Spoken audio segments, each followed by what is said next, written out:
right, man. We live. We live back in the game, huh? Oh yeah. Brother Steven. I thought we You was know getting what? man. Before I even get all depressed and, Yeah. and long-faced, Yeah.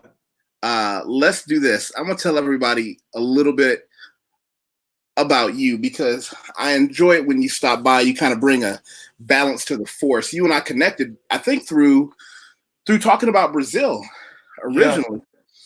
Yeah. And we hit it off with a friendship before then. And I want to tell everybody, I want you to make sure you do this. Go on Twitter, follow this guy. He's legit. He's someone who is not only handsome, but talented. I always love that background, man. It's a simple color scheme, but that background is slick. Hey man, I appreciate it. I made it. How'd you make it?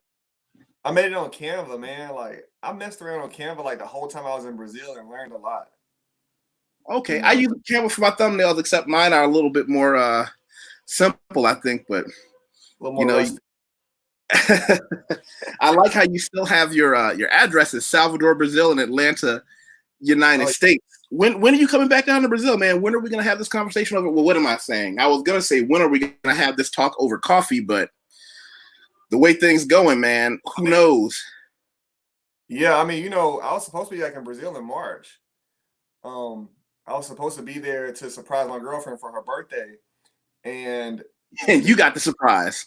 Yeah, you ain't coming, because I think early March was when everything started to crank up in the States. Like it was starting to be like a concern, and then around mid-March when I was supposed to be going, America closed their borders, and they were like, if you're planning on traveling, you better stay there because you can't come back, basically. I've got a lot of people who had to deal with that, and everybody had to deal with it differently because, I don't know anybody who went back to the United States who's happy about it. I don't know anybody who went back and said, I'm really glad that I did that. Yeah, because all my friends, none of them came back yet. Some are in New Zealand, some are in Vietnam, some in Qatar, Thailand, but they just stayed. The United States, because here's the thing, even if all you're dealing with is the coronavirus, you're still dealing with all the reasons you left the United States in the first place. Right, man. And so I think the only silver lining for me in this whole coronavirus thing was I got a new job making a lot more money. So that kind of is keeping me busy. But if I didn't, I'll just be like, dude, I should just bought a ticket and went straight to Brazil and just wrote it out in Salvador, But it's those are decisions we got to make, right? As people who live this kind of life we live. It's not vacation for me. This is like my other address. You know what I'm saying? So it's like my other city. So in the meantime, I'm like, hey, and anybody that's watching this, if y'all have any idea about currency and how currency works or geo arbitrage or anything like that, we can. Obviously, that's not what we're trying to get into, but we just hear. But like right now, the Brazilian real is at 5.85 for $1 American. And so, and I think honestly, it's gonna go probably to 6 to 6.50 in the next 30 days. Really? I think so. Based on I'm looking at the Brazil's economy over the last 2 years, they were already dealing with stagflation before coronavirus, and I don't think that their currency is going to be able to match up against the American dollar or the British pound for at least the rest of the year. Well, what a lot of people don't realize, what that means for people like you and I who have jobs that allow us to earn our salaries in everything from US dollars to pound sterling to Bitcoin. That means, and right now it's $1 US is 5.48 Brazilian real, which the purchasing power of that means essentially over the past month, everything I purchased has gone on sale 20% discount because my dollar is worth 20% more and it was already good. So that's we'll have to have a conversation about. We all know what exchange rates are, but we have to have a long talk about what they mean for people. Yeah, man. Because I I've made enough in the last 2 weeks to live 7 months in Brazil, you know. And every 2 weeks that goes by, I'm putting it away for Brazil, you know, so I can live like I want to live. But again, that's not what we're talking about. That's not the purpose of the podcast right now. We're just talking about that for a second because it you know, it throws a wrench in things. But I don't know if Bolsonaro is going to go ahead and open the border up again. Bolsonaro is the president of Brazil. Here's the problem, and I was having a serious conversation with somebody about this. We don't know. That's the problem with everything. Yeah. And Shelley Lloyd said, please do so. We're looking forward to having that conversation. But what I wanted to talk to you about today, if I can get sensitive and emotional, you know, with this whole Corona thing, you know, the social order has been disrupted. And I said, you know, my side chick got promoted because of this. Yeah. You know, my side chick got promoted. And Brother Steven knows what's up. My side chick, that's my kettlebell. Mm-hmm. And I always call my kettlebell my side chick because, you know, I got my Monday through Friday. I do good old fashioned grunt level weightlifting. And then on Saturday and Sunday, I take this big piece of metal out to the park and throw it around. Mm-hmm. And you can do a lot with a kettlebell. A kettlebell is an excellent accessory, in my opinion, especially for somebody who wants to maintain their mobility, their flexibility, their ability to deal with a piece of weight that isn't going to maintain its evenness. You know, when I have a bench press, a curl, a squat bar, it's dead even. You know, you're doing it right if it's dead even. Whereas with a kettlebell, that weight is kind of moving around on you a little bit as you're picking it up. Mm-hmm. You know, and I tell people that my breakfast of champions these days has been something that I got into a little bit of an argument with. Not an argument. Who am I saying? I'm not going to argue with my building manager. I said, hey, can I go downstairs to the car park area and throw my kettlebell around? Because clearly I can't do it in my apartment. Right. I can do some things, but not much. Nope, sorry, can't let you. And it was one of those, if I let you, I got to let everybody else. Yeah. And then I said, well, what about the roof? Can you let me go up to the roof? And she sent me a picture of the roof. We don't have a roof that facilitates that kind of, you know, anything. Mm. And it was real. It was hard. It was hard. But I still do my Turkish get-ups and things, and I still exercise. You know, I've maintained. Here's the thing. My first concern was I panicked like a lot of other people. I said, you know what, Watt? Don't get fat. Whatever you do, don't get fat. That wasn't the problem. Okay. And just to give you guys this is one type of exercise you can do with it. You know, you got your shoulder presses where, hold on, I'll send you, let's see, while I'm illustrating the point. I don't even know, can you hear this on the other side? I don't know how it comes across. Yeah, is the volume there for this? Yeah, you can hear it. Yeah. I'm assuming you lost some size in your legs. Oh man. You want to know, like, this can help me maintain a little bit.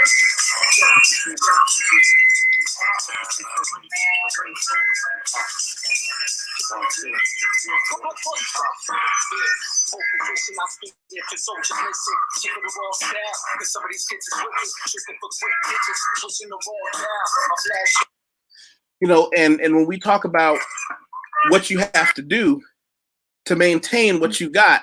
Now, hold on. You talk about legs. Look at those. Look at those things.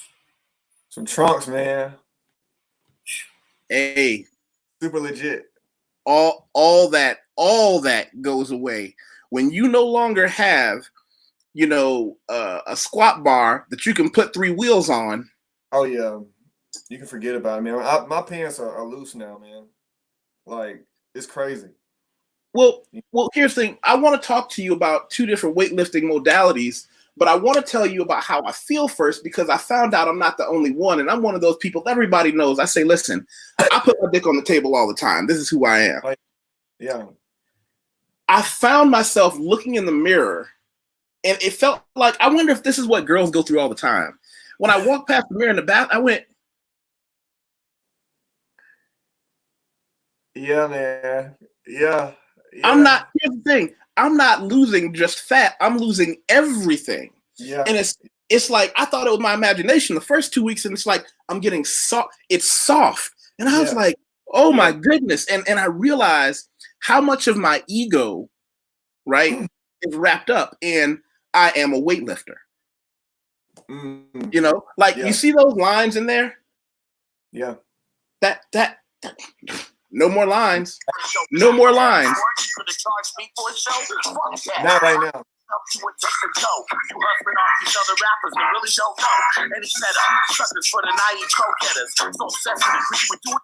By the way, I'm showing my age. I'm proud to tell people I'm about to be 43. When I get down in the gym, I'm still listening to 90s boom bap. That's how I get down. But I realized, you know, I started having this. I don't even know what the word would be, but I started realizing that I became very conscious of myself. And then I started weighing myself, which I never weigh myself. I'll take my measurements, and I was like, holy shit, I really am losing. Yeah. Because when you lose mass, you lose everything. It's not like you can tell your body, calm down, just don't worry about the muscles, just lose fat now. Yeah. But when you can't maintain that lift, yeah, man, it's bad. And it's making me neurotic, and that's not healthy. That's not healthy. So the question is like, were you always looking at yourself and you were just satisfied with what you saw, so you didn't keep looking? And now that you're not satisfied with your current body image, just like, oh shit, hold up. Yeah. What I think I am ain't the guy in the mirror right now, you know? And one thing that, because like for me, usually I feel this shirt out up top completely. You know what I'm saying? This is a tighter fitting shirt for me, and sometimes I don't wear it because it's too tight. And now it's just like a regular shirt. I'm starting to look like a regular guy again. And in my mind, I'm like, I'm getting skinny again. Like before I start lifting, then I had to remember that, hey, look, I've been training for the last 6 years. Once I get back in the gym, it's gonna come back fairly quickly. You know, by the end, if I can start training in the next probably 30 to 45 days, by the end of the year, it'll be as if I'd never stopped working out. Just because we know what muscle memory does, you know. But dude, they have a Gold's Gym here, and people are working out with the door locked. Wait, but that doesn't make any sense though. But it's not. They're not supposed to be open, but they're open. So how are people? It just like, I understand wanting to go to the gym, but I'm at that point where I can't even go to the, what's it called? I can't even go to the park and feel totally safe. Like I thought, you know what? I'm just going to the park with my kettlebell when I go for evening walks, but then I'm just nervous. I'm nervous about being outside. Yeah. I mean, I understand why. You know, it's an interesting situation, man. Because like I wanted to go do pull-ups, and I was like, shit, what if somebody else did pull-ups here? You know, at the park. What if somebody did pull-ups there, and then I can't really, you know, I'm touching some coronavirus or something like that. So it's a crazy situation to be in, man. And obviously we're not alone. All of us around the world, if you're not satisfied with doing push-ups and body weight squats, I mean, this is the feeling that we have right now, right? And so it's like, what? So to bring the topic of what we're doing is just like, what do you do when you get back in the gym, right? Because you can't go back to doing the same routine you were doing. Right. Yeah. You know. Yeah. There's no like. Yeah. I mean, I have a little book that I keep track of my lifts. You know, something I started doing way back in college. I keep track of my lifts. Did I have a good day? Did I have a bad day? Was I struggling? You know, but going back to like this right here, no. That's no. A couple plates. Oh, well, you know something else I learned a long time ago. What I do is I never show. If I take a picture in the gym, I crop out the weight because I never want to be. I never want to be that guy. And you're welcome, Dutch. I'm glad you can stop by. Make sure, Dutch. Make sure you share this, please. As our buddy BK from the Rocky always makes sure, like, share, and subscribe, comment. Sharing this is a huge deal. I never want to be that guy. I never want to have, this is how much I lift. I do it for me, selfish. You know, because again, part of my ego. I was that little fat kid that got picked on. So when I discovered weights when I was about 18, 19 years old, for me, it was like I could start hearing the theme music in the background. I'll never forget, I had a buddy who was an amateur bodybuilder and power lifter, which is a strange combination, but when you're in college, you can do anything. And he needed somebody to help him into a compression suit. And he said, "You look strong enough to help me tomorrow. Can you help me get into this suit?" And I helped him. And he said, "How come you don't come to the gym more?" And I was like, "What do you mean?" He said, "You really do. You've got the potential to do this." And when you're 19 years old, 3 months, you look like just Godzilla. Oh, yeah. Whoo! Oh, yeah. What I wouldn't give for those genetics at 19, I remember I was going in there just going crazy. And I discovered that. And then I discovered the social ramifications of having muscles means it didn't make me nicer or smarter, but other men take you more seriously. Women disagree with you less. It's just we are people. We are shallow. Dude, look, muscles. Okay, hold on. Let me say it the right way. Because I was reading about this, and he was basically saying that, like, to build your stature as a man physically is the beauty of man. Okay, to realize your physical potential as a man is the beauty that is man. You know what I'm saying? Same for a woman, right? But women can't necessarily. Clearly, women can work out as well too, right? But it's different. If a man reaches his physical potential, he has reached his potential for his aesthetics, right? It's not just performance, and so we begin to see ourselves as this person that looks this way and can do certain things, right? In the gym, and I have a bodybuilding coach, and I trained with him years ago, and I hit him up and I was like, "Hey, I want to do a show this year. You know, what do I need to do?" He's like, "All right, we need to put on about 10 pounds." I'm at 190. I'm at 189 right now. He wants to take me to 200. But, you know, I'm getting into my 30s now, and I'm like, all right, not necessarily this is a last hurrah, but it's like, let me do a reset of my body and bring it to another level so I can keep this through my 30s. You know what I mean? Yeah. Yeah. Well, you know, you said something interesting, and this is something that we briefly touched on that I wanted to get back to. I remember I brought a phrase up with you called primary and how you doing, Kudu Juice? Primary and secondary sex characteristics and the role they play. Yeah. We talked about last time. I had to. Did you get a chance to look this up? I did not get a chance to. We were talking about this, but you kind of just said it in passing, and just we didn't get to go into it. So here's what's interesting. Primary sex characteristics are those hard lines. For 90% of the people in the world, there are always going to be people who are on the margins, but testicles, ovaries, things like that. They're those hard line things that you can use most of the time to decide if this person male or female. Now, there will always be people on the bubble who unfortunately don't get enough of either one or too much of, it's weird. But if we're talking about the vast majority of people, secondary sex characteristics are how people choose mates. And something interesting, and I don't know if they ever talked to you about this when you started lifting weights. Have you ever heard the phrase, curls are for girls? Oh, yeah, curls for the girls, man. Now, I want to be clear. I have done amateur kickboxing in Thailand, not very well. Amateur Brazilian Jiu-Jitsu competitions, I've won a few, lost most, got a couple gold medals, most times didn't place. I can't think of a single fighting discipline where I needed to have big biceps. Not a single one. I can't think of a single one where this was just this giant attribute that I needed. But why we call them secondary is there's something about a man who has big biceps that women prefer. Mm-hmm. And you learn that early. You know, notoriously, the 5x5 weightlifting, we're going to talk about this a little later. We're going to go into it deeper. But the strong lifts 5x5 notoriously doesn't have any kind of bicep work.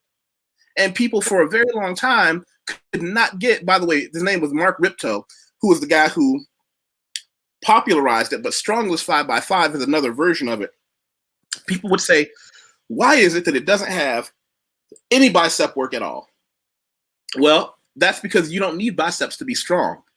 A man that can rip a tree stump out of the sockets doesn't have to have biceps. But we learn that secondary sex indicator, biceps mean women will defer to us. And we don't know why this works. We don't know why secondary characteristics works. Male-male competition. Some secondary characteristics give a dominant male an advantage. There's something in our biology that communicates to everyone else our level of masculinity on something as simple as biceps. You can have abs or be a chunky guy and have biceps, and the majority of women would rather take the chunky guy with biceps, which is a very interesting thing about women. Now, of course, women have secondary sex characteristics as well. Mm-hmm. With women, and this is where we kind of get into that whole awkwardness about men and women. Women's secondary sex characteristics are much harder to manipulate. And what, like, so they have, like, basically what they have is what they have. And I'll show you. This is on, Conservapedia. Again, anybody in the comments that wants to correct me, I'm okay with that. But check this out. Let's see. In males, we have facial hair, a more angular jaw, a deeper voice, body hair, armpits and chest, increased muscle mass, pubic hair. With women, it's fat on the breasts. Women have body hair, but the majority of women, you don't see it. They trim it off. Greater definition of the waist, fat on the hips, and pubic hair. Now, here's what's interesting. A woman's body ratio is what makes her attractive. Her weight isn't as much of an issue as the ratio difference between her hips, bust, and waist that give her that, what they say, hourglass or Spanish guitar figure. Right. And it's, as a man, we can manipulate things like our muscle mass and whether or not we have facial hair much more easily than a woman can manipulate the amount of fat on her breasts or her hip definition. Mm-hmm. Now, we can get into a different conversation about why that is. I don't know. But when I started reading about that, I was like, that's a very interesting concept. It's a very interesting thing to realize that what we're doing by accentuating things that don't have any functional need is it exhibits to the rest of the world, you want to pick me. Because a woman with a big chest, big breasts, and a woman with small breasts can still feed their baby equally the same. It doesn't, there is no ratio. But for some reason, a woman with wider breasts, narrow hips, narrow waist and wider hips gets picked more often to have children with. Oh yeah, I mean, well, they're seen as more.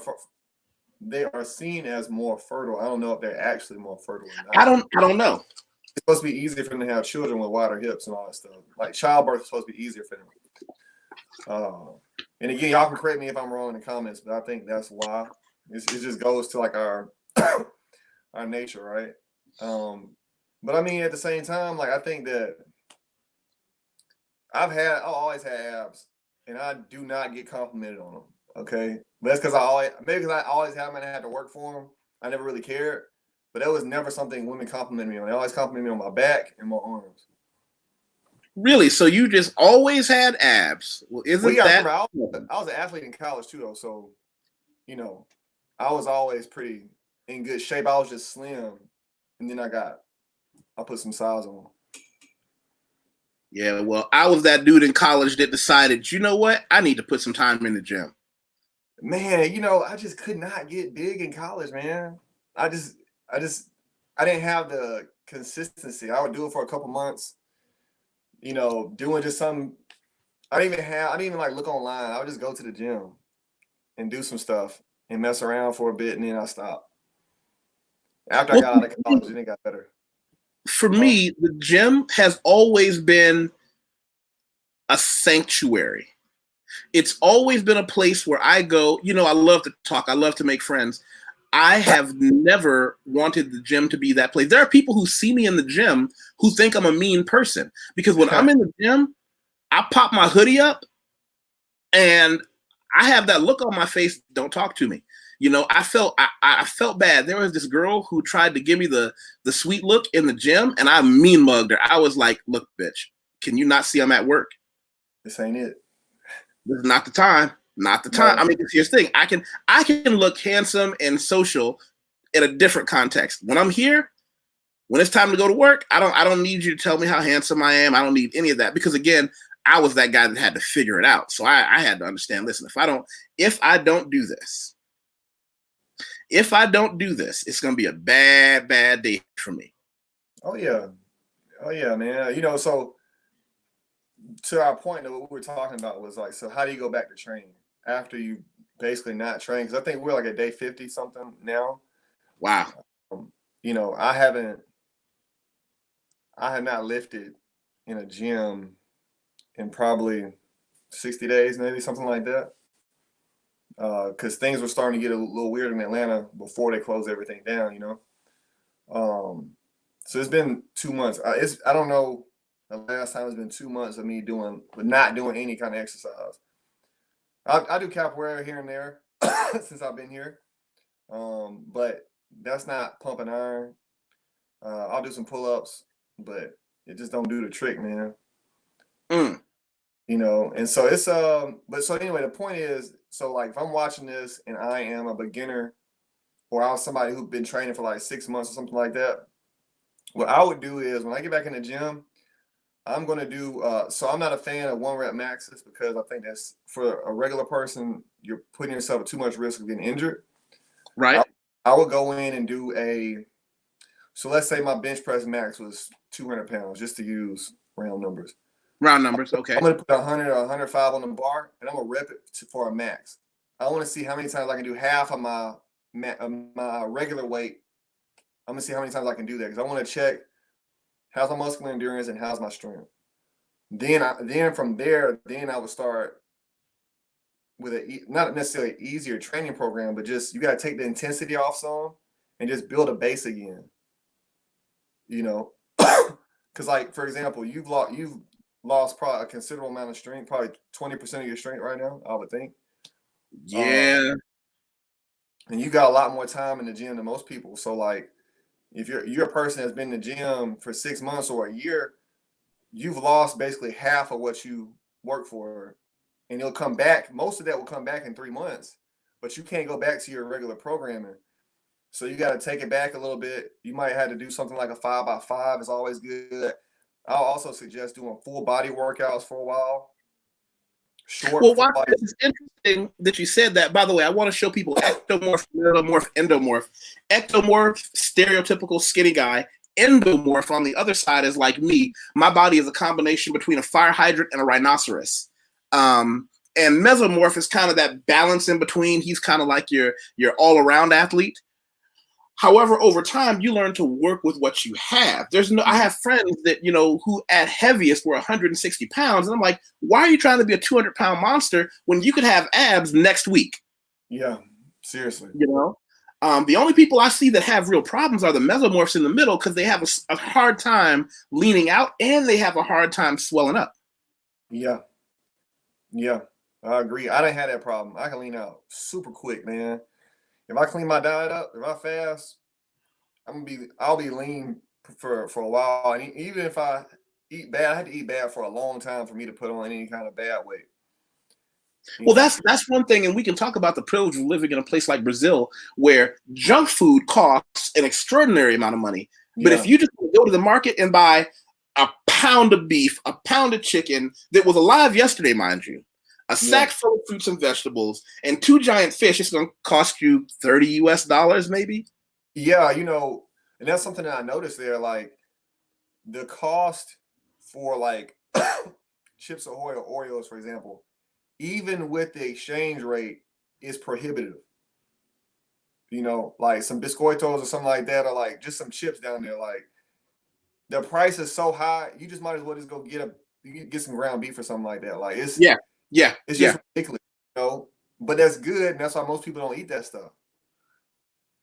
Yeah, for me, you know, my lunch, and I don't do this now because I'm all nervous about it. For me, I'll eat a half a chicken for lunch, you know, a bottle of water, yeah, you know, and a couple oranges. But you got to use what you have. Now, what you said earlier about going back to a basic workout, I'm going to share two things with you. I have a coach out here. She just actually gave me an interesting workout program right before the coronavirus hit. So now I can't use this really because if you look at it, it's a much more complex 5-day split, 4-day split program. And I can't, there's no way. Before, I thought, you know what, I'm going to try something new. This is going to be interesting. I can't jump into this. You would have to do this at half the weight, because 4x15s, what's the rest period on this? Rest period, I think, is 2 minutes. Nah, man. No. You don't.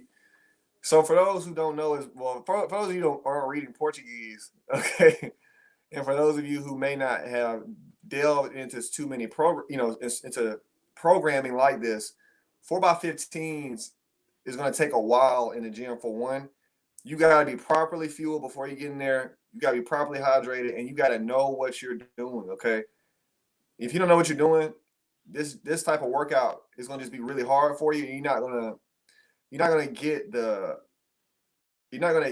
what the workout is trying to give you, And so, and honestly, shoot, some of y'all need to just go. Some people, myself included, it might just be 3x10s for a while or 3x8s. Yeah.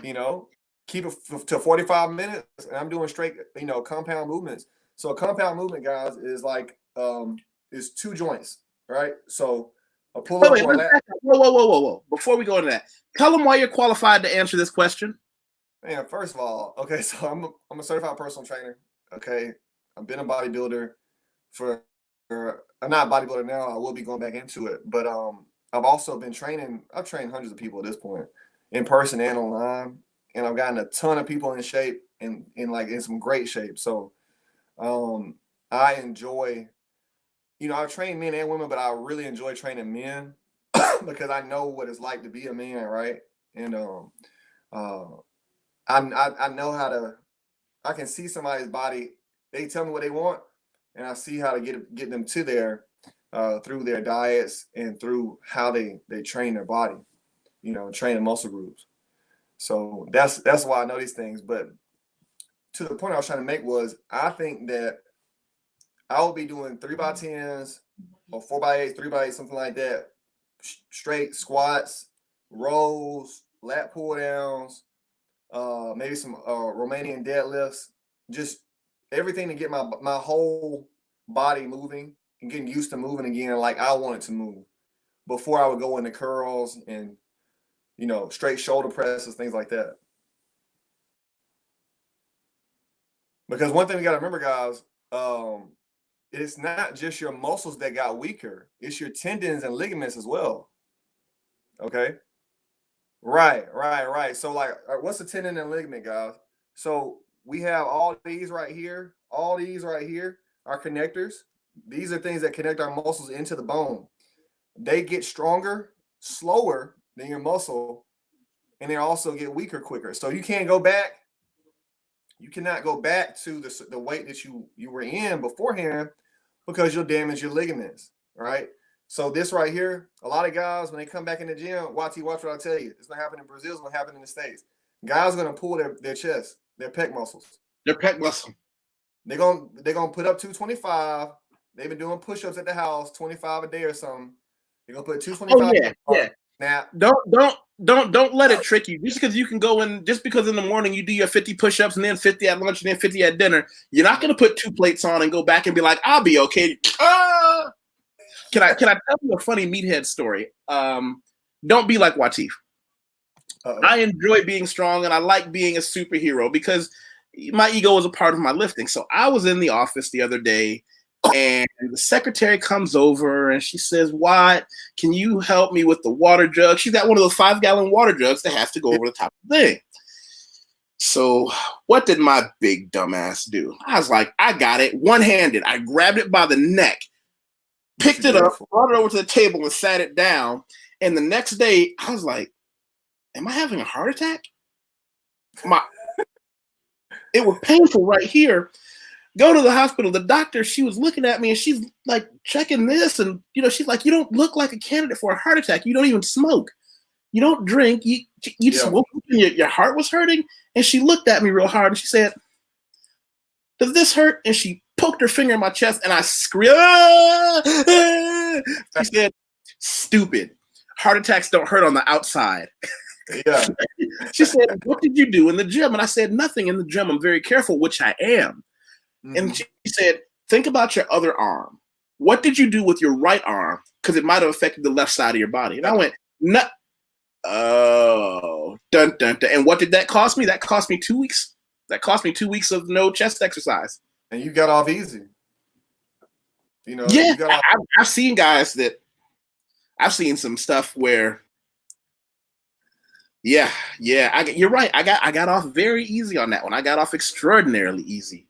But man, I'll tell you what I'm going to go back to, and this is something that you're familiar with, I'm familiar with, and I'm a big advocate of this for anybody who is looking for, where do I start? What do I do?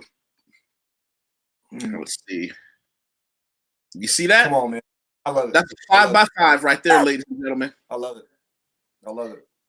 It is not. Here's the thing I like about it. You don't even have to be smart. No. You don't get anybody smart to do it. Squats, 5x5. Bench, 5x5. Inverted rows. Push-ups, reverse crunches on the other side. Squats again. Tell them why we love doing squats so much. Why are squats such an important exercise? I'm glad you asked. I am glad you asked, because I'm going to preface this with my own story, okay? So when I really got serious about the gym, I was 25. So this was 7 years ago now. And I saw that nobody went to the squat rack. And I was like, if nobody goes to the squat rack, that means if I start going there, I'll be better than everybody here. Now for men, because our legs are the biggest muscle group, this allows us to release the most testosterone into our bloodstream every time we do these type of squat workouts. Also, if you do a 5x5 with squats first, as you should, you're going to be stronger throughout all your other lifts. Okay. The third thing is, because the testosterone is being released in your legs, if you're not doing leg day, you are not growing as much as you can or should.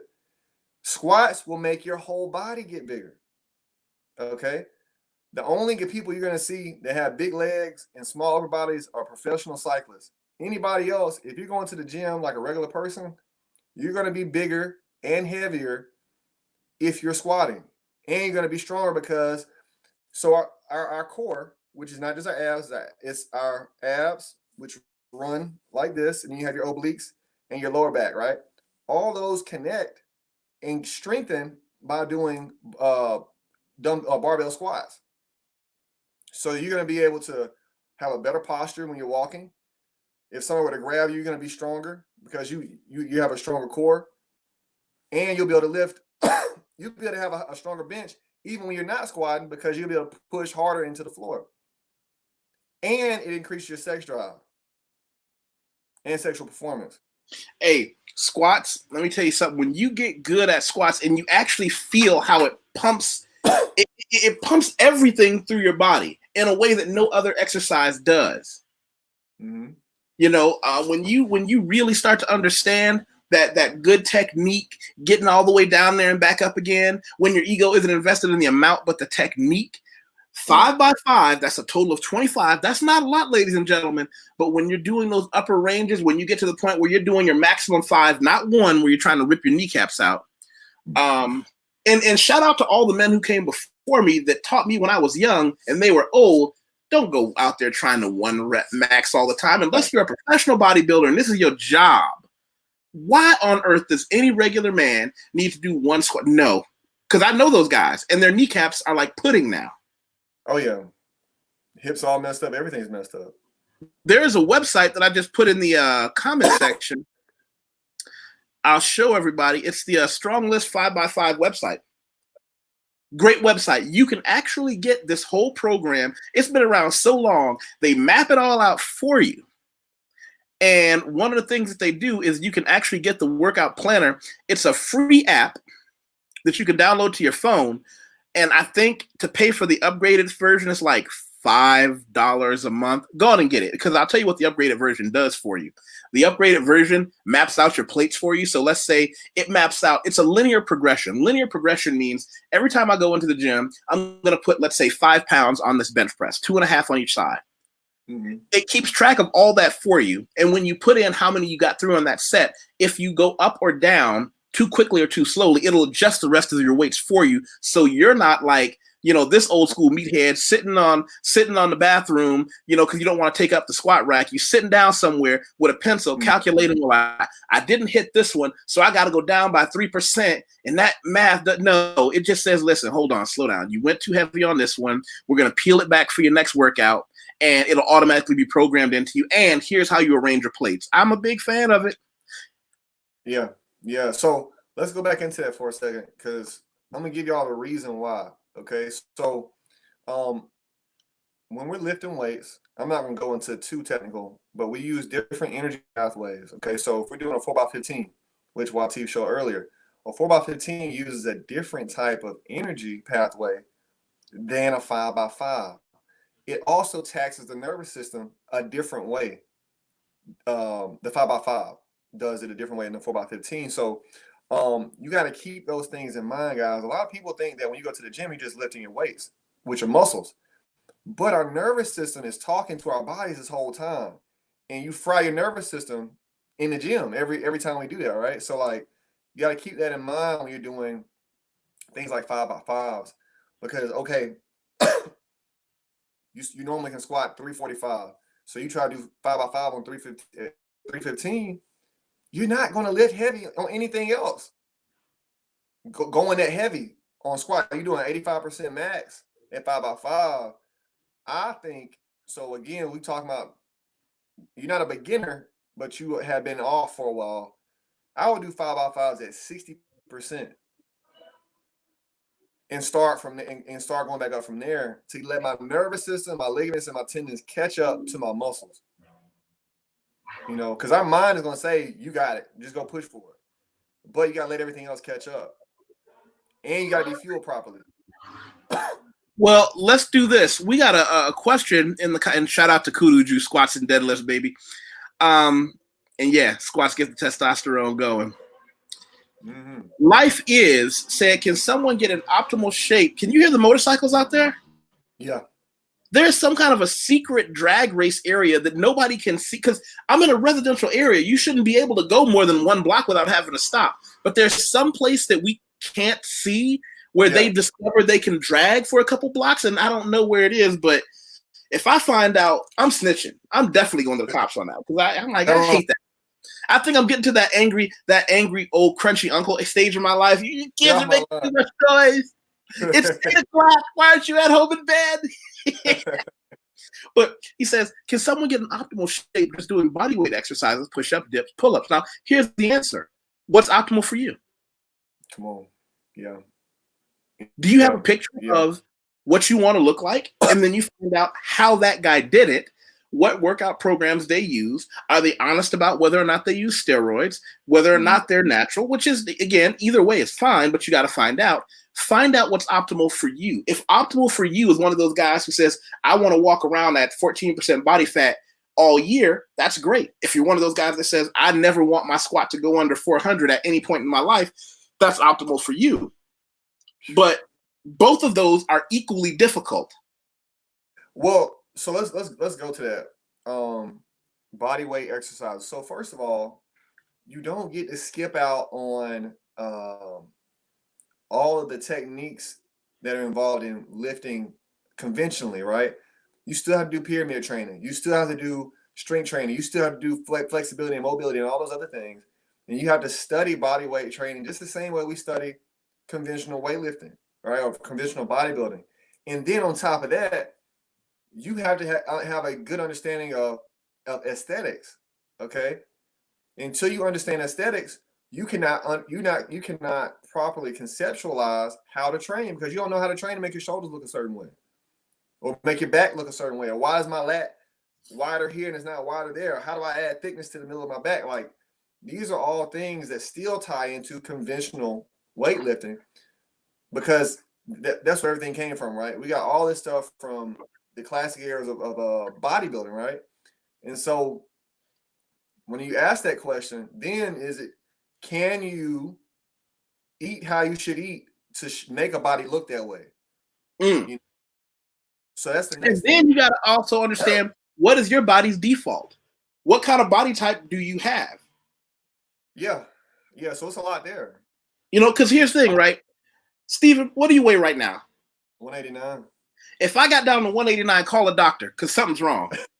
But at the same time, I don't know if I'd want to actually see Steven 240 pounds. For me, I could carry it, because I got the height for it, but I'm only 10 pounds away from my heaviest. So I'm at 189, but if I probably stop working out for the remainder of the year, I'll probably get down to maybe 180. Maybe in a full 12 months, I'll probably get down to 180. If I was a regular guy, didn't lift at all, I'll probably be 180. Because my dad is a bigger guy and he don't lift at all. My dad's like 6'4". My buddy Kuduju said lifting weights conditions your central nervous system to deal with stress and adaptation. Yeah. Correct. Yeah.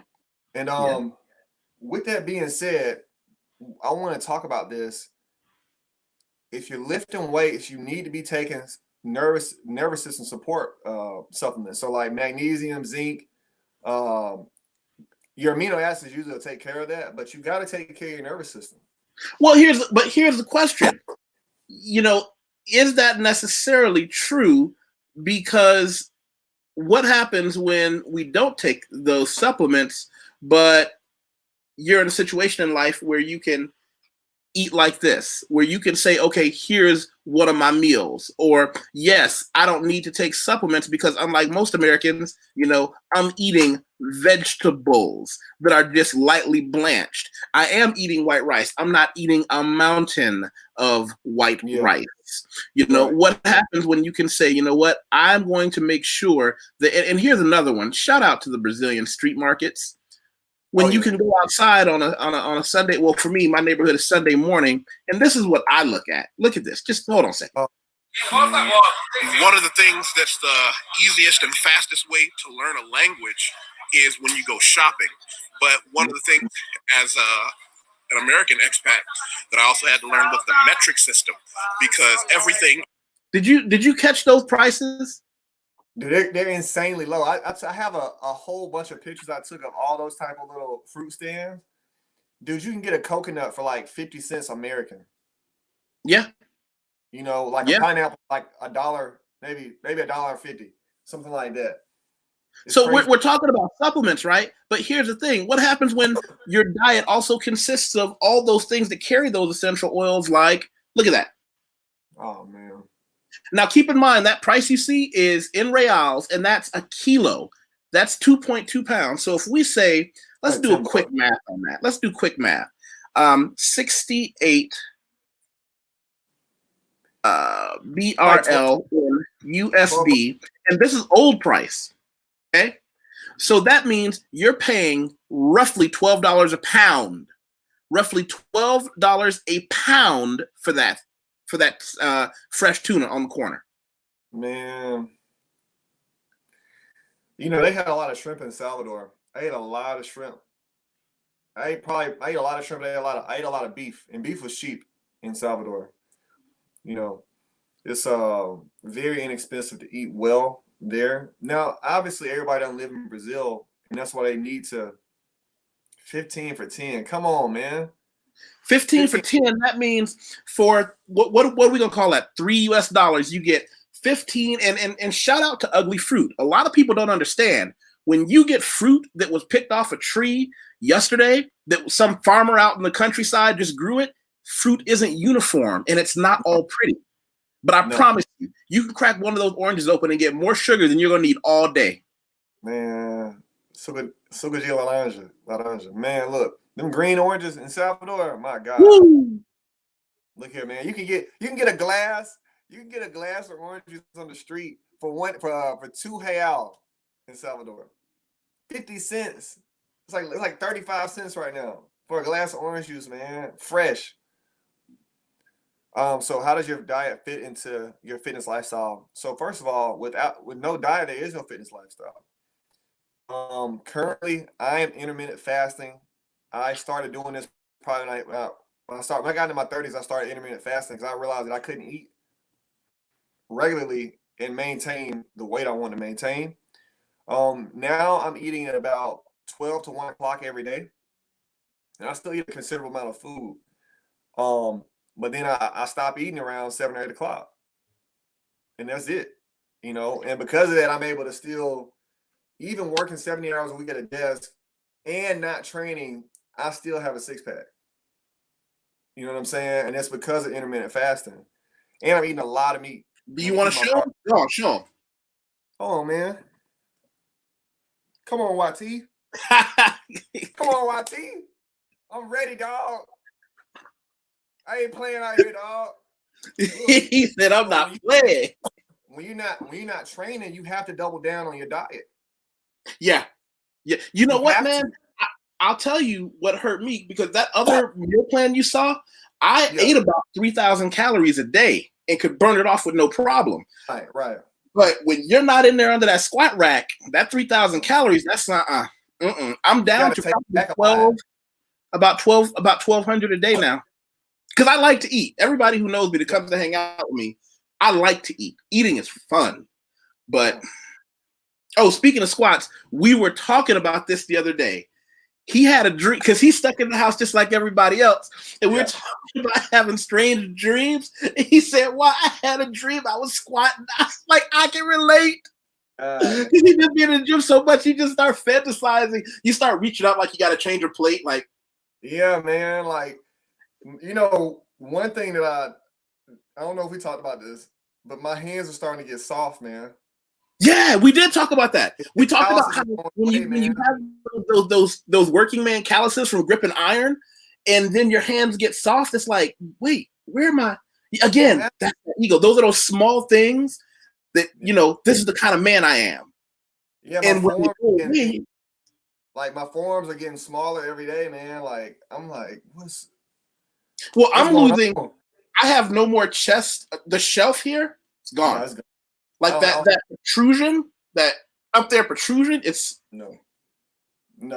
I had respectable legs probably 6 months, like 4 or 5 months ago. Now I'm just like, what happened, man? Like, I had quad, I had teardrops and everything. What's going on? But I think that the good thing is that sometimes, like, your ligaments obviously need to rest, your tendons need rest. Everything needs rest. I think it's a good time to double down on flexibility, double down on some of those nagging pains you had. Like, hey, why is this way? My sister's a chiropractor, so like I talk to her about a lot of any twinges I have or anything like that. She'll say, hey, do this. If you got the time, get you one of those massage guns and start working on those. Like, you know what? So you invested in one of those? I am. I will be shortly. I'll probably buy one in the next 7 days. I've been thinking about it because, again, the price of everything has dropped. And for people who don't know, the massage guns, hold on, they become real popular. But my problem is I don't know if they're strong enough, because I need something that's going to really, get in there. Like those. A good one costs a couple $100. A great one will. Now, here's the thing. So, like, let's get some examples, right? So if you're a person that's having issues where, like, your shoulder doesn't have a full range of motion, but you don't have a rotator cuff injury, or you feel like you have a frozen shoulder, or you can't touch your toes, things like that, I would invest in a foam roller. I would invest in a what do they call those balls? You know what I'm talking about? The ball balance ball? No, it's a small ball. It's like a racket ball, but it's a physio ball, I think it's called. But anyway, during this time, if I'm a person like you or me, I would invest in a foam roller, a ball like a racket ball, a baseball, and I would get a massage gun, and I would just get into the basics of just getting all my muscle insertions, get them massaged out, get all that worked out, get all this stuff worked out. Now, so I come into the gym, I'm loose and ready to train, because we can still have a level of discipline about our bodies. We just have to change our level of discipline because we can't train in the gym. We got to train with our mind and say, okay, look, I'm going to take care of my diet. You know, I'm not eating a lot of sugar right now. I'm eating a ton of beef. I'm eating nothing but red meat right now. I'll eat fish every once in a while, some shrimp every once in a while. I don't do a lot of chicken currently.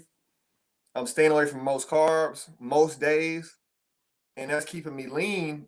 Because if we can't train, it's no reason to just have a shit diet too. You know, because that's Well, what the lifestyle is, let right? me ask you your thoughts on this. Because something else I was considering is, let's see, because, you know, in the evening, I can do walks and things like that. I don't know Yeah. if that's big enough. Hold on, let me find a bigger one for you. What are your thoughts on weight vests? Just a vest that you put on and do normal things. Like, let's say I go for a walk a mile out and a mile back in the city. Just put my headphones on, go walk for a mile with a weight vest on. How do you feel about those? What's the overall effect in your opinion? Okay, so it's a couple caveats. All right. If you're a person that has any kind of knee joint issues, you got posture problems, you need to get that in order because the weight vest is going to exacerbate those problems. Okay. You got plantar fasciitis, you got gait issues, any of those things, your weight vest is going to cause you more problems, you know. But with that being said, if you feel like everything is cool, you need to just be paying attention, right? I would stretch well beforehand. Obviously, you gotta warm it up, stretch the knees, stretch your. Cause see, guys, another thing I want people to understand about things like knee pain and ankle pain and hip pain, all that stuff, that comes from not being flexible for the most part. If you have not torn an ACL, MCL, if you hadn't had a car wreck or something like that to damage your knees or your hips or your ankles, your muscles are pulling the joint. That's why your knee hurts, because you have tight quads and tight hams. So you need to really stretch prior to doing something like putting a weight vest on and walking. And I will also do a foam roller before and after.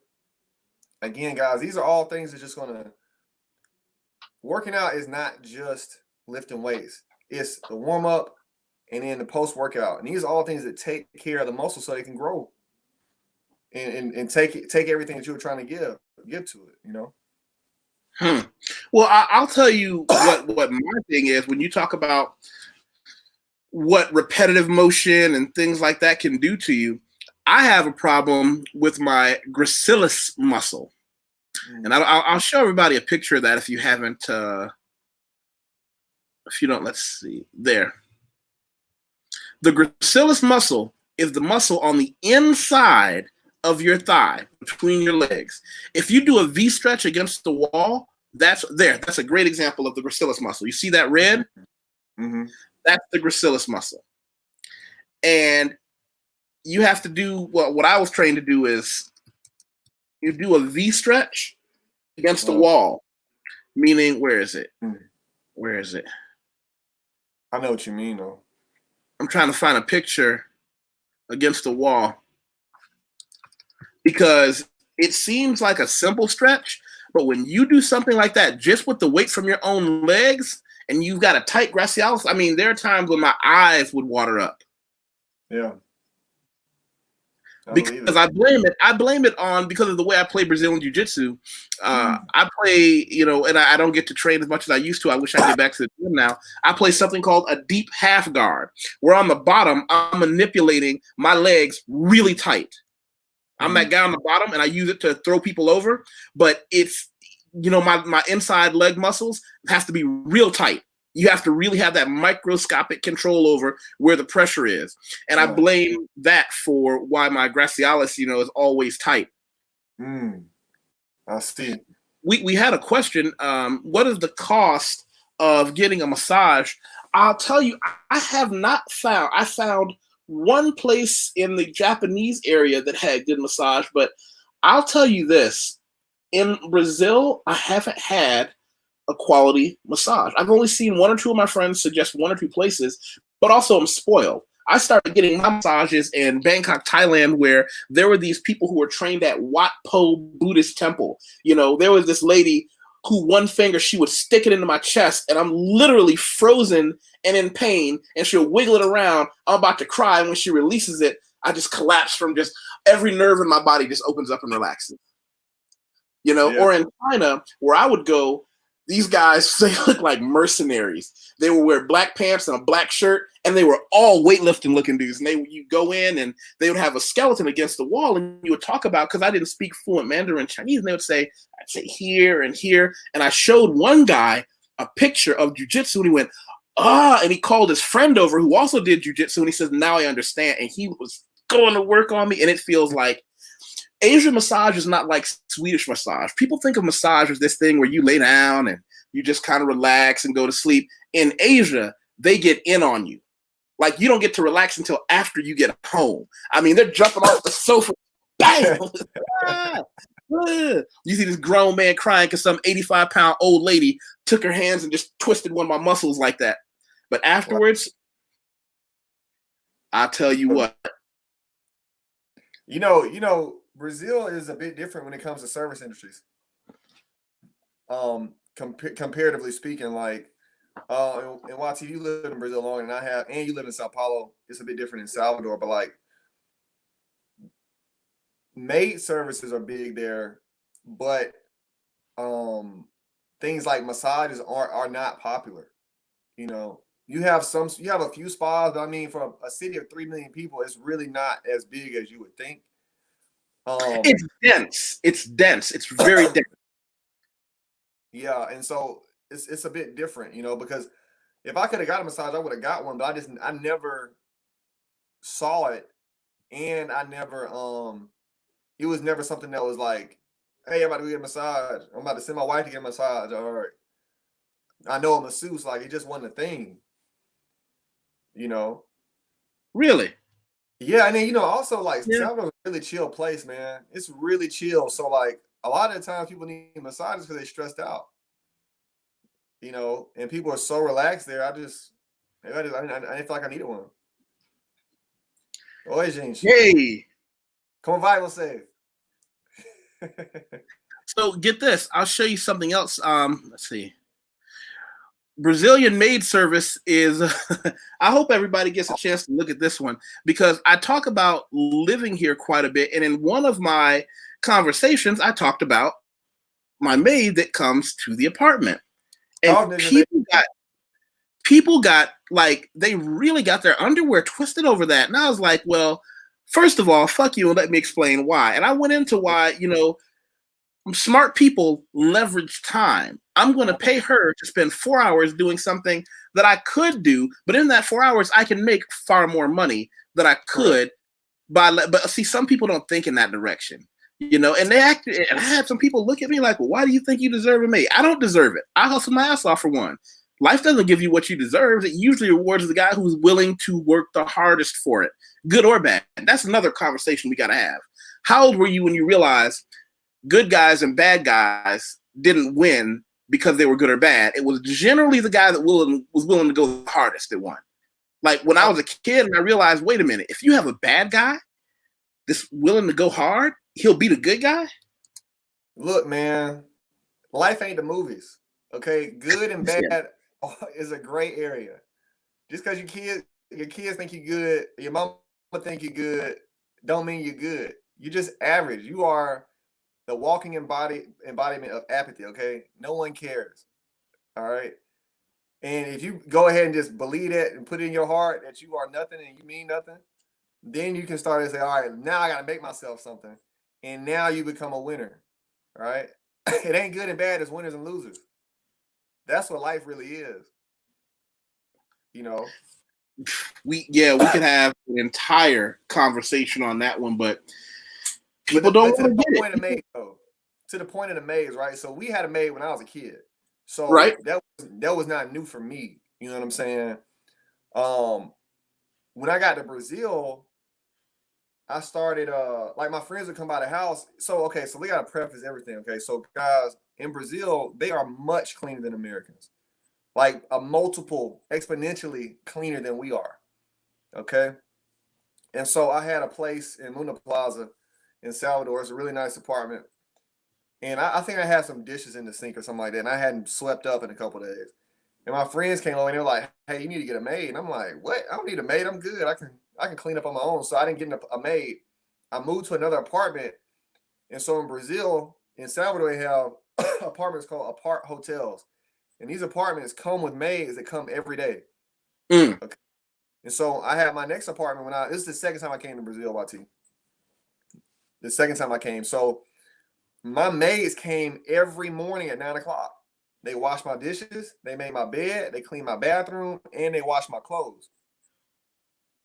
You know, Yeah. and I was working Yeah. the whole time. Chores take an hour to 2 hours a day out your day every day. Yep. You Yep. But know, some people, but here's the guy, you gotta remember, most of the people that criticize you, they're not doing anything else anyway.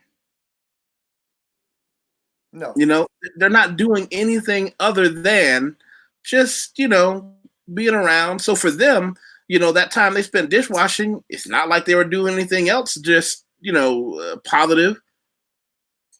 they were just messing around, man. But like, you know, for me, these people that are maids in Brazil, they're trying to make a living doing that. Why am I denying them that if I can afford it?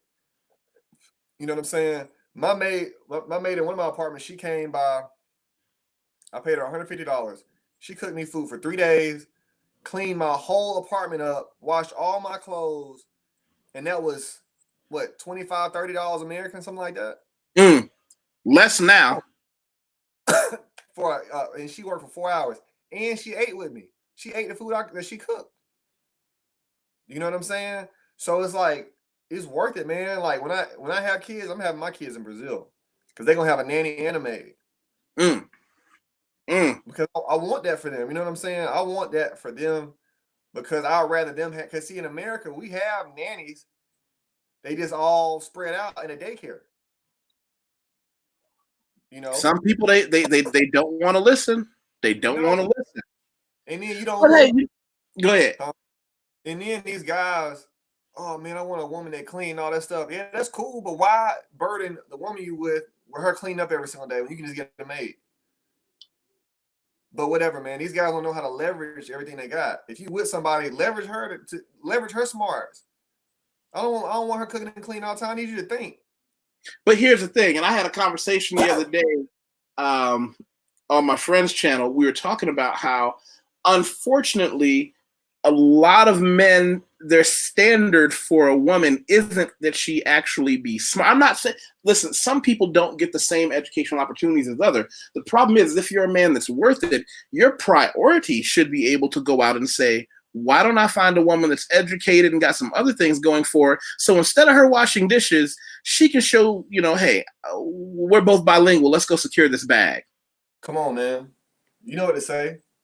But see, YT, man, if a man ain't walking in where he's supposed to be going, he gonna ask the woman, "Hey, help me, because I don't know where I'm going." So if you know you're going, let's try to figure this out together. No, look, like I tell my girlfriend, she's sending me photos of everything she cooks, like every day. She's showing me cakes and breakfast and all that stuff. I said, look, when I get back to Brazil, you're not cooking no more. All right, because you speak English, and you speak Portuguese, and you speak Spanish. I can't have you wasting an hour and a half cooking every day. Either we'll order in or we're gonna have somebody up in the house cooking, but I can't have you cooking all day. Yeah, you say, look, no, you don't get lingerie. You can get this business suit I'm wearing for you. Come on, man. That's a whole nother conversation, YT. That's a whole different we might have to say that one for the Patreon, so because when we go in, man, we go in hard. We got to talk about that because I've learned a lot, and I've had a lot of time to reflect on Brazil and Canada and the United States. So I was living in Canada before I lived in Brazil, and it's changed my viewpoints on certain things, and I think that men don't understand benevolent sexism, and they also don't understand patriarchal sexism, and they just try to not be a sexist, but they're not walking in the way they're supposed to be walking as a man, And so you and this woman are both confused about y'all's roles. But again, some of y'all might disagree with that, so we're gonna leave it alone for this conversation. But I just had to say that. Hey, well, listen, this is a place where everybody gets to have their say. We're not friends because we all follow the same path. People come to this Right. channel, and shout out to everybody who has been able to help us grow by sharing this on their Facebook, by sharing this on their Twitter, by sharing this on all those places where, fine links are shown. I appreciate it. It means a lot to me. That's how I get to have such great conversations where I can come out, bring in great people, where I can come out and bare my soul, talk about the things that upset me, because I know that somebody somewhere is probably dealing with the same thing. Mm-hmm. Probably dealing with the same thing. They just might not have the platform, or they might not be able to come out with it. And that's what I'm here for. If I can be that proxy for the everyman, if I can be that proxy for the guy that says, you know what, I do feel some kind of way about it, because I know that a lot of men, when you realize, here's the interesting part about being an American. Did you know if you are simply not obese, you're in the top 30% of Americans? We suck, man. God, We said we suck. We suck, man. It's so funny, man, because it's awesome being American. Andrew Tate said this. He said, the best part of being American is not being in America. Yeah. You know what I'm saying? Being an American outside of America means something. Being in America inside of America doesn't mean anything. You get you one of these, you get you a blue passport, you mean something. Okay? You start speaking with an American accent, that means something. Being from Alabama don't mean nothing when you in Alabama. Yeah, so you know what? You're right. You're right. When you really leverage that, and first of all, I tell people all the time, leverage the fact that you have an American education. Yeah. That's it. Something. If you have an American education, you can leverage it in ways that people just don't understand. But go ahead. The thing is, man, like, for example, I was getting asked to teach business English in Salvador. But I was just like, the money y'all gonna pay me, this might as well be a hobby, because like this ain't, y'all paying me in real, like this is not even a point.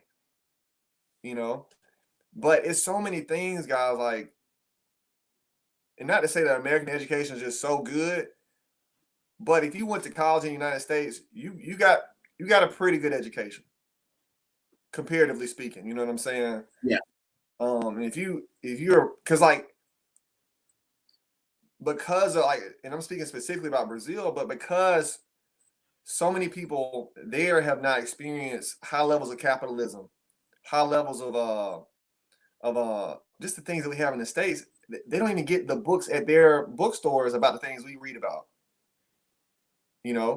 Like I was talking to this Brazilian girl, and they have to read books on race translated from English, like James Baldwin and Nikki Giovanni and Maya Angelou and all that. They don't have those equivalents yet in Brazil.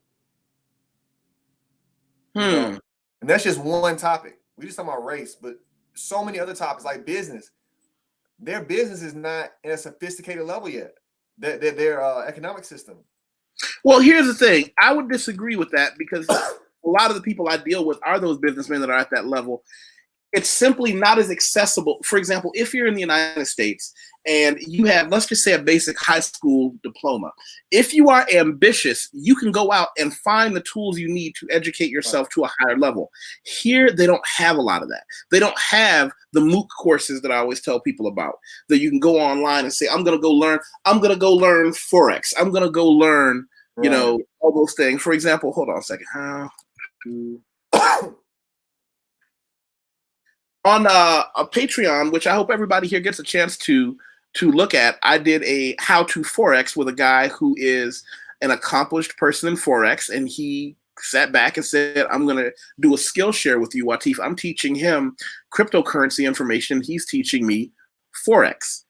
I don't know that necessarily necessarily exists, not just in Brazil and Portuguese, but I mean, I don't know that that exists in most countries. The opportunity to say, I'm going to go out and learn something to make myself better. But the other thing is, you know, when you talk about race, here's where we go with that. There are tons of books on race, racial equality, and racial inequality in Brazil. They're just things that I don't know if you or I are reading at that level, but I can safely say the ones I had access to, yeah. Even Francielli will say on race, yeah, there are books here. There's a lot for it there. And people want an example of the thing where I talked about with Forex. There, how to start Forex, I put it there. It's one of those things that, yes, you can definitely in the United States better your situation.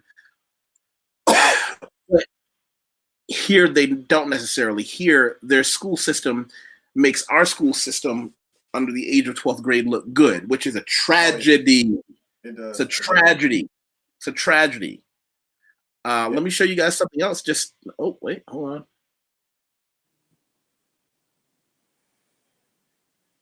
Where did that go? Let's see. Share screen, application. I'll put my Patreon there. My Patreon has grown quite a bit because this is where we put the technical information.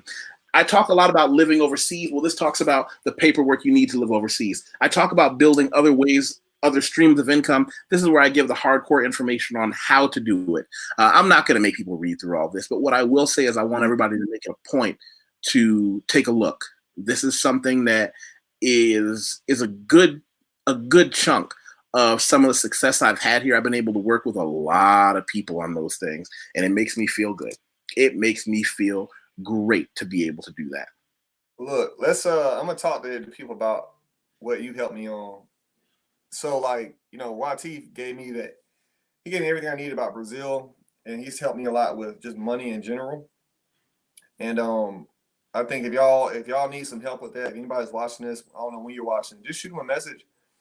But you know, it'll be worth it while because it gives you so much info regarding just getting things in order, not just about living outside the country, but just like get your stuff in gear. All right, if you're trying to make a move or a transition in life, I think YusefWateef would be a good resource for you. Thank you. You know, and if anybody wants to catch me professionally, I always show people, if you want to know who I am professionally, catch me on LinkedIn, because this is where, and some of you know where I'm going with this. My name is YusefWateef Thornton. I'm the same person everywhere. I am who I am. When you go to find me on LinkedIn, I tell people my resume is fun, my resume is great, blah, blah, blah. Don't look at my resume right away. As soon as this stops spinning, I always say my experience, that's great. What I want everybody to do is I say scroll all the way down to the part, come on, it's loading slow. The part here where it says recommendations. Wow. Recommendations are where other business professionals say, yes, this guy is who he claims to be. He's worth the money and he's legitimate. These are people who put their professional name on mine and say, yeah, I'm willing to go out publicly out of my way and say, this guy, he has what it takes. That's where I tell people to find me as well. But I'm here for anybody. Let's see. Oh, wait. Life is okay. I know this is off topic, but what is the concept of race in Brazil? I've heard there are so many different classifications based on skin color. Okay, now this is definitely going to be. Let me. Oh, okay. How do I do this? You want to answer that? I'm going to answer it. Okay, watch this. I promise I'm not avoiding the subject, but I am, and let me explain to you how and why. I feel as if I can give you a slightly less than nuanced opinion, but I'm not going to feel completely comfortable answering that question until I can do it fluently in Portuguese. Yeah, that will feel like I am integrated in a way that allows me legitimacy in my opinion. I can tell you the opinion of a Black American is that here I'm an American first, and Stephen is an American first, and then second we're educated Americans, and then Black Americans last. But it's a very complex issue. We are going to also go so far as to say, I'm going to answer this question. I'm going to answer this question on Patreon, and I'm going to make sure at least 50% of the people on that roundtable are Black Brazilians, because I'm not going to be one of those people who says, here's what it's like, and have none of the people who represent that demographic there? Dude, it's so much that goes into it, you know, like being in Salvador. Salvador is the blackest place in Brazil, you know, and in the state of Bahia as well. Very black place. With that being said, it's a lot of variance there. You know, even the white people in Brazil ain't white like our white people are. You know, what is considered white is a lot bigger. You know, here in the States, if your hair curl up a little bit, you ain't white. You know, if you tan kind of quick, you ain't all the way white, you know, but down there it's a bit different. So and then like he said as well, like education matters just like it matters here in the States. Here we start speaking English.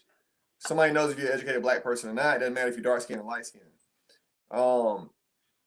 Also, I found that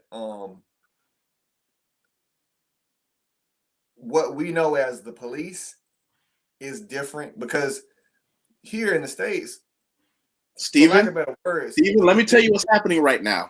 What? We're digging a hole, and we think that if I just dig a little farther, I'll hit the answer, and we're just going to keep digging. So this is what we need to do. We need to have that round table. We need to have it on Patreon. We need to have it in a place where it's private and we can really go into it. I know I can count on you. I'd actually like for you to nominate a black Brazilian friend of yours to come on. Somebody I don't know. Somebody you can introduce me to. Terry, man. It's a lady. She's from Sao Paulo, but it's a black lady. She lives in Atlanta now. Her name is Terry. Really, really amazing woman. Y'all the same age. She's been in the States 7 years. She lives in my old neighborhood in Buckhead in Atlanta, and great person. And she speaks pretty fluent English. But you know, at the end of the day, if you're me or YT's color, you black. Okay, you are black. Just like, you know, that's not negated. I think that I'm not gonna go any further into it because you can't exactly America and Brazil. You can't. Even a Brazilian can't say what they know race to be in our viewpoint, you know. So it's yeah. Let's put a pin in that until we can get together on Patreon, and we're gonna do that. Having said that, I always appreciate you stopping by. I value you as a friend. I value your opinion. For the people who didn't see it before, give them another app shot. Go on and give them the good. Show them.